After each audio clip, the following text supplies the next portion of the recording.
Direct selling business क्यों ज़रूरी है? पैसिव इनकम हमारी ज़िंदगी में क्यों ज़रूरी है? इस दुनिया में दो तरह की कमाई होते हैं, पहला एक्टिव अर्निंग और दूसरा पैसिव अर्निंग। एक्टिव अर्निंग किसे कहते हैं? वैसी कमाई जिसमें काम करें पैसा आए और जब काम करना बंद कर दे तो पैसे आना बंद हो जाए। जैसे जॉब पर जा रहे हैं पैसा आ रहा है, जॉब पर जाना बंद पैसे आना बंद। एक दुकानदार दुकान खोल रहा है पैसा आ रहा है, दुकान खोलना बंद पैसे आना बंद। एक किसान खेती कर रहा है पैसा आ रहा है, खेती करना बंद पैसा बंद। एक मजदूर मजदूरी कर रहा है पैसा आ रहा है, मजदूरी करना बंद पैसा बंद। It's called active earning. और दूसरा पैसिव अर्निंग। पैसिव अर्निंग किसे कहते हैं? एक ऐसी कमाई जिसमें एक तय सीमा तक काम करे और उसके बाद काम ना भी करे तो भी अर्निंग होती रहे। It's called passive earning. Passive earning क्यों जरूरी है? क्योंकि आज हमारा शरीर काम कर रहा है, कल वह काम नहीं करेगा। आज कुछ ऐसा करना है जो हमारी मौजूदगी ना भी हो तो भी हमें रेगुलर इनकम आती रहे, और वो ज़्यादा जरूरी है। पैसिव अर्निंग जिससे एक मिडिल क्लास और पुअर फैमिली भी आसानी से अपनी अर्निंग बढ़ाकर एक अच्छी ज़िंदगी जी सकता है। आज पैसिव अर्निंग के तरीके का इस्तेमाल वर्ल्ड के सभी अमीर लोग, बिजनेसमैन, पॉलिटिशियन और एक्टर सभी अपने लाइफ में पैसे कमाने में करते हैं। पैसिव अर्निंग का मतलब ऐसा काम जिसमें किसी काम का रेगुलर इनकम आता रहे, जैसे रेंटेड प्रॉपर्टी, कोई मकान, बंगला या रूम को रेंट पर देने से जो पैसा आए।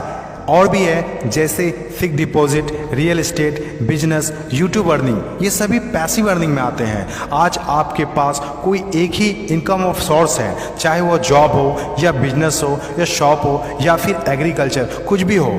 आप उससे अपनी लाइफ की ज़रूरतों को पूरा नहीं कर सकते हैं। अगर आपको एक बेहतर ज़िंदगी चाहिए तो आप सिर्फ एक ही इनकम ऑफ सोर्स पर डिपेंड नहीं रह सकते।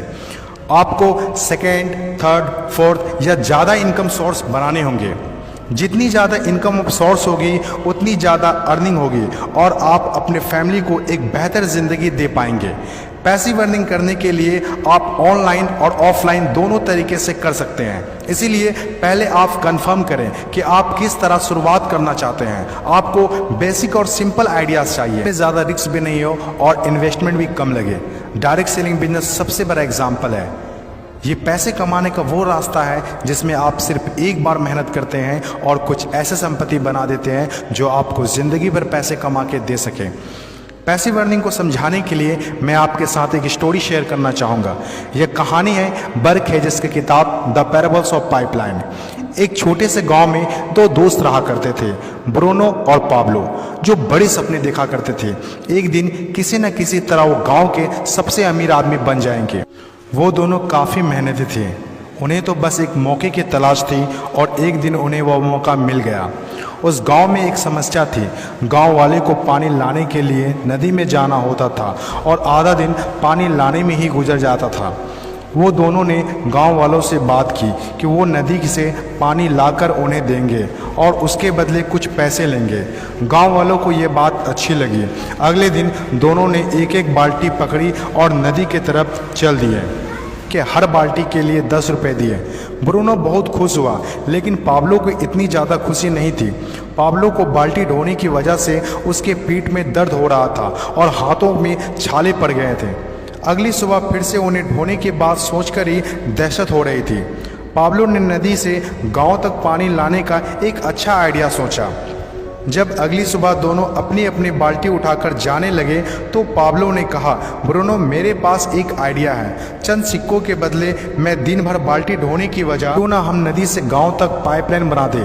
ब्रूनो ने कहा, पागल, हमारे पास एक बेहतरीन नौकरी है, अच्छे पैसे भी मिलते हैं जिससे हम जो चाहें खरीद सकते हैं। अपनी पाइपलाइन के आइडिया को दिमाग से निकाल दो।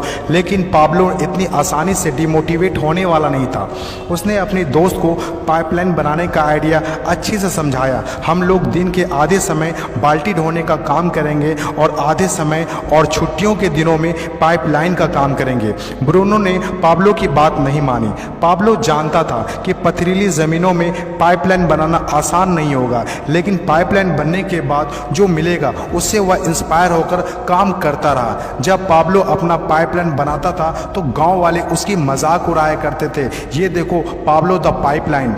ब्रूनो पाब्लो से 2 गुना काम कर रहा था, इसीलिए वह 2 गुना पैसा भी बना रहा था। पहले कुछ महीने तो पाब्लो की मेहनत का कोई फल नहीं दिख रहा था, लेकिन पाब्लो खुद को बार बार याद दिलाता रहता कि कल के सपने आज के त्याग से ही होते हैं, और आखिर में वही हुआ जो होना था। पाइपलाइन बनकर तैयार हो गया। अब पाब्लो सोता था तो भी पैसा आता था, नहाता था तो भी पैसा आता था, खाता था तो भी पैसा आता था, वह कहीं बाहर घूमने जाता था तो भी पैसा आता था। जितना ब्रूनो ने 3 साल में कमाया था उतना पाब्लो ने 3 महीने में कमा लिया। गांव में जितना पानी बहकर जाता था, पाब्लो के जेब में उतना ही पैसा बहकर आता था। और मेरे हिसाब से direct selling business is the best opportunity. इस कहानी से हम 5 बातें सीखते हैं। पहला, विज़न का होना। विज़न सबके पास नहीं होता।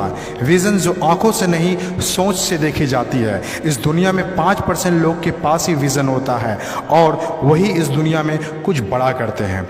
दूसरा, सबसे इम्पोर्टेंट, जब भी आप कुछ हटके करेंगे तो लोग आपका मजाक उड़ाएंगे, ठीक उस पाब्लो की तरह। तीसरा, लगातार काम करना। विज़न पर काम करना आसान नहीं होता है। इसमें ज़बरदस्त फोकस के साथ तब तक काम करना होगा जब तक आप उसे कंप्लीट ना कर ले। चौथा, खुद को इंस्पायर करना। अपने आप को इंस्पायर करने के लिए वो देखना होगा जो पाइपलाइन बनने के बाद आपको मिलेगा। अपने सपनों को विजुलाइज करना होगा ताकि अपने आप को मोटिवेट और इंस्पायर कर सके। पांचवा और सबसे इम्पोर्टेंट बात, प्रॉब्लम सॉल्विंग वर्क। जिस तरह पाब्लो ने गांव की पानी की समस्या को सॉल्व किया, आज हर वो इंसान सक्सेसफुल है जिन्होंने लोगों के प्रॉब्लम को सॉल्व किया है।